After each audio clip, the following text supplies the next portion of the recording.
Halo semuanya, kami dari kelompok 4, mahasiswi semester 2, dengan dosen pengampu kami yaitu Bumi Manisma, mata kuliah Ilmu Kealaman Dasar, Prodi Pendidikan Ekonomi. Kami akan membagi ilmu yang sedang kami pelajari, yaitu mengenai 1.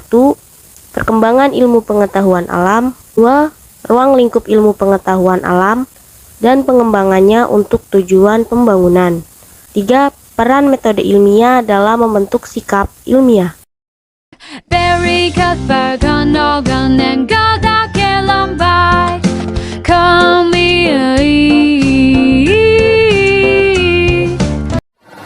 Saya Siti Ainun Fitria dengan NPM 2022 145000222 membahas tentang perkembangan ilmu pengetahuan alam. Saya Nasyarifah Dinia dengan NPM 2022 1450024 membahas bagian ruang lingkup IPA dan perkembangannya. Nuriska Salsabila dengan NPM 2022 145000242 membahas bagian metode ilmiah dan sikap ilmiah. Maria kita pelajari Eva tu ilmu kita mendasari kelompok empat la. Perkembangan ilmu pengetahuan alam. Ilmu pengetahuan alam merupakan kumpulan pengetahuan yang tersusun secara sistematis yang didasarkan pada penyelidikan dan interpretasi terhadap peristiwa atau gejala alam melalui metode dan sikap ilmiah. Ilmu ini terus berkembang, bertambah luas dan mendalam, sesuai dengan hasil-hasil penemuan dan penyelidikan, menyebabkan timbulnya cabang-cabang ilmu yang dikenal sebagai fisika, kimia, biologi, dan ilmu pengetahuan bumi dan antariksa atau IPBA. Hal tersebut dibedakan menjadi dua, yaitu IPA klasik dan IPA modern. IPA klasik atau ilmu pengetahuan klasik. Bila ditinjau dari pengertian klasik sendiri, maka dapat diartikan bahwa yang klasik umumnya bersifat tradisional, berdasarkan pengalaman, kebiasaan, atau naluri semata. Meskipun ada kreasi, namun merupakan tiruan dari keadaan alam sekitar. IPA fisika klasik atau fisika terbatas mempelajari komponen materi dan interaksi antara komponen dengan perkembangan pengamatan. A. Dinikmati langsung gerakan benda dalam mekanika.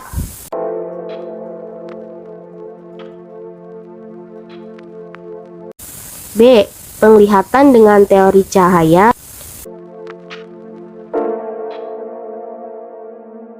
C. Pendengaran dengan suara. D. Indra rasa termodinamika. E. Listrik magnet.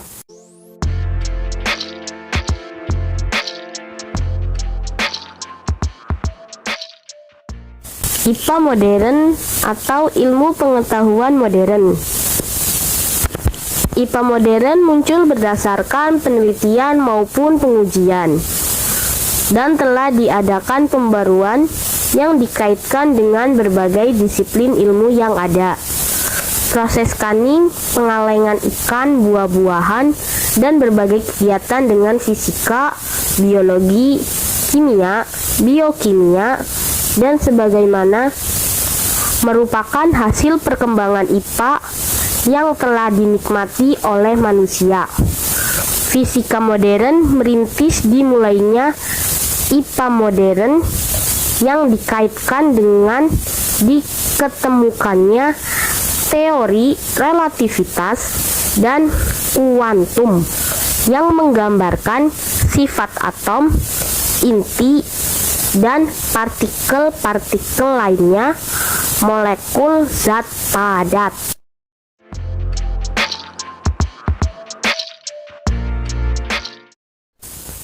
IPA modern diperoleh atas dasar penelitian dengan menggunakan metode ilmiah, disertai pengujian berulang sehingga diperoleh ilmu yang mantap. baik untuk terapan atau ilmu murni. Banyak contoh kegiatan IPA modern, seperti pemanfaatan energi matahari untuk kegiatan yang berkaitan dengan listrik, seperti transportasi, industri, dan rumah tangga. Adalah pemanfaatan foron untuk menimbulkan aliran muatan listrik elektron. Karena perbedaan panas, sehingga terbentuklah sel pembangkit listrik. Sebagai contoh, teknologi nuklir merupakan teknologi modern yang dapat dimanfaatkan dalam bidang kedokteran, transportasi, angkatan bersenjata, dan berbagai penelitian yang berkaitan dengan disiplin ilmu yang lain.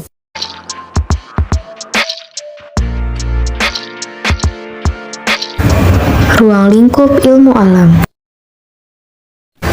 Menurut H.W. Fowler et al. 1951 dalam karya Ali dan Rahma menjelaskan bahwa ilmu pengetahuan alam merupakan ilmu yang sistematis dan dirumuskan, yang berhubungan dengan gejala-gejala kebendaan dan didasarkan terutama atas pengamatan dan induksi. Ruang lingkup IPA dan pengembangannya. Ilmu pengetahuan alam dapat dibagi menjadi 3 bidang utama, yaitu yang pertama, ada ilmu pengetahuan sosial atau social science.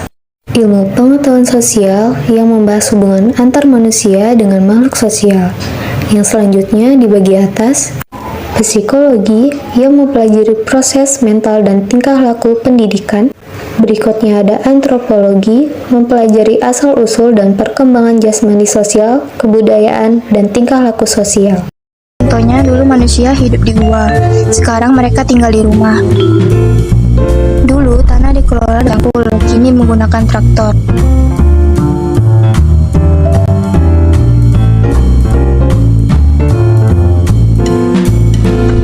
Pabrik menggunakan peralatan sederhana.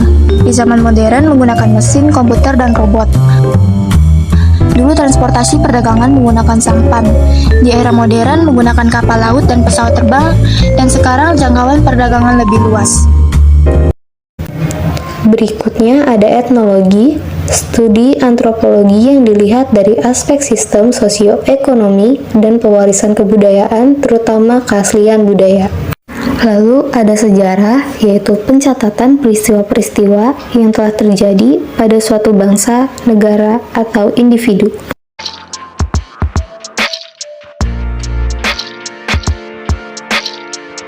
Yang kedua ada ilmu pengetahuan alam. Ilmu pengetahuan alam yang membahas tentang alam semesta dan semua isinya, dan selanjutnya terbagi atas fisika yang mempelajari benda tak hidup dari aspek wujud dengan perubahan yang bersifat sementara, seperti bunyi cahaya,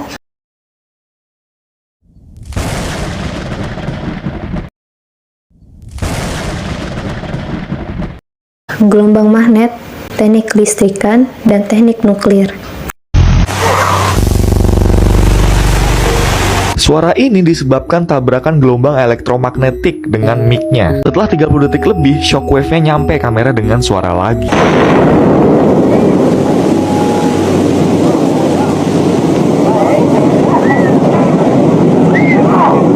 Suara tadi ngangkat 12 juta ton tanah yang membuat kawah sedalam 300 kaki. Dan bom di video ini memiliki berat 16 kiloton. Tetapi bom ini lebih kecil dari bom Nagasaki. Mulai perbandingannya dengan bom nuklir lainnya. Semakin berat bomnya, semakin tinggi asap jamuhnya, semakin tinggi juga dampak kerusakannya.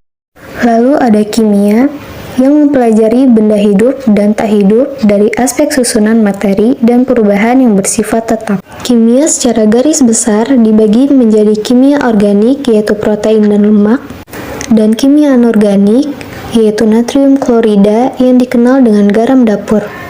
Hasil dari ilmu ini dapat diciptakan seperti plastik dan bahan peledak.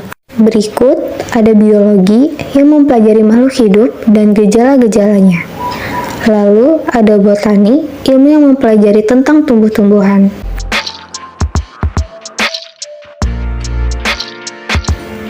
Yang ketiga ada ilmu pengetahuan bumi dan antariksa. Studi tentang bumi sebagai salah satu anggota tata surya dan ruang angkasa dengan benda angkasa lainnya.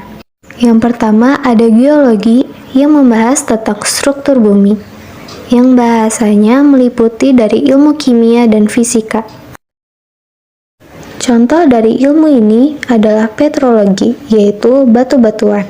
Berikut ada vulkanologi atau gempa bumi, mineralogi atau yang bisa disebut juga bahan-bahan mineral.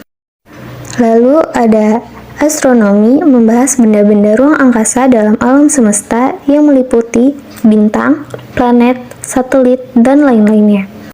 Manfaatnya dapat digunakan dalam navigasi, kalender, dan waktu. Metode ilmiah. Metode ilmiah merupakan ciri utama yang membuat ilmu pengetahuan alam begitu ilmiah. Dasar metodologi ini akan sangat mengingat semua disiplin ilmu dalam ilmu alam yang sangat penting untuk membedakan ilmu nyata atau semu atau pseudoscience. Menurut pengertiannya, pseudoscience adalah ilmu pengetahuan berdasarkan asumsi, teori, dan metode yang keliru namun dianggap masuk akal. Dengan kata lain, pseudoscience sulit diuji kebenarannya. Teori ilmiah akan memberikan penjelasan paling logis tentang alasan sesuatu terjadi. Terkadang, hukum ilmiah tetap bertahan seiring berjalannya waktu, sedangkan teori tidak. Misalnya, hukum Kepler tentang gerakan planet masih digunakan sampai sekarang, sedangkan teori harmoni musiknya kini telah diganti dengan teori gravitasi untuk menjelaskan mengapa planet-planet bergerak. Seperti itu, pengulangan eksperimen diperlukan untuk memverifikasi keabsahan sebuah hipotesis. Mengulangi percobaan akan membantu orang menerima bahwa ada sesuatu yang benar. Hal ini tampaknya berlaku dalam ilmu pengetahuan alam karena dunia alam dikatakan dapat diverifikasi secara empiris, namun beberapa hipotesis ilmiah yang hebat tidak dapat diuji melalui eksperimen berdasarkan data yang dapat diamati dikarenakan indera manusia yang tidak sempurna. Selanjutnya ada sikap ilmiah. Sikap ilmiah merupakan karakter yang dimiliki oleh seseorang ilmuwan. Karakter yang dimiliki seseorang ilmuwan tentunya harus dimiliki pula oleh siswa dalam pembelajaran IPA. Proses pembelajaran IPA sebaiknya dilaksanakan secara inquiry ilmiah atau scientific inquiry untuk menumbuhkan kemampuan berpikir, bekerja, dan bersikap ilmiah serta mengkomunikasikannya sebagai aspek penting kecakapan hidup. Sikap ilmiah merupakan suatu sikap atau perasaan rasional yang muncul pada diri siswa yang dapat berubah-ubah sesuai dengan pengalaman, wawasan, dan fenomena yang baru. Pengalaman dan wawasan yang muncul dari diri siswa dapat muncul melalui suatu tindakan-tindakan yang dilakukan. Sikap ilmiah merupakan sikap yang harus ada pada diri seorang ilmuwan atau akademisi ketika menghadapi persoalan-persoalan ilmiah untuk dapat melalui proses penelitian yang baik dan hasil yang baik pula.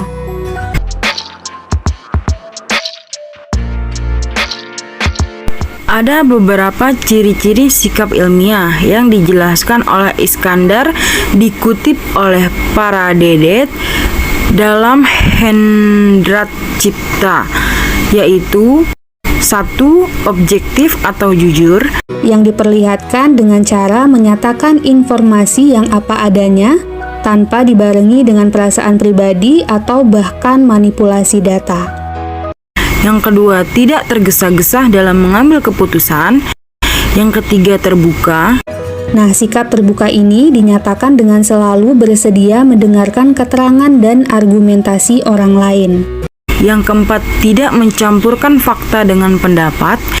Yang kelima, bersikap hati-hati. Dan yang terakhir, sikap ingin menyelidiki atau keingintahuan yang tinggi. Yang diwujudkan dengan selalu bertanya-tanya tentang berbagai hal. Misalnya, mengapa demikian? Apa saja unsur-unsurnya?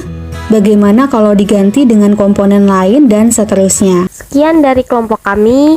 Selebihnya mohon maaf dalam penyampaian dan tutur katanya. Dan sampai jumpa lagi.